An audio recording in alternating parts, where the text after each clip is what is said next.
Guys, magandang hapon at dito na naman tayo sa likod bahay. Ayan, likod bahay.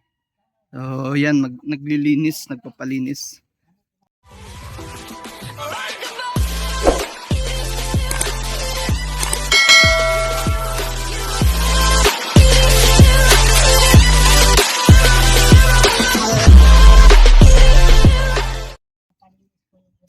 Yan, pinapalinis ko yung area ko dito, ano? Ayan, oh, yung mga kamuting kahoy natin.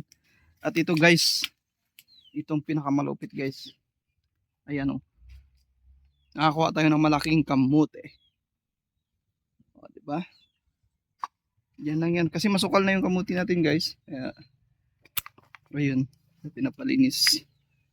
Tsaka yung mga puno ng saging pinabawasan para lumaki yung kanyang mga bunga. Ayan, ang liliit ng bunga kasi. Buig. At dito, marami na rin bunga yung ating kalamansi. Ayan yung ating friend na masipag. Sipag niyan, magaling magtabas. Malinis na malinis. Ayan guys, so tingnan nyo yung kanyang tinabasan. Parang dinamuhan diretso guys. Ayan. So yun yung mga kamuting kahoy natin guys. Papatanggal ko muna.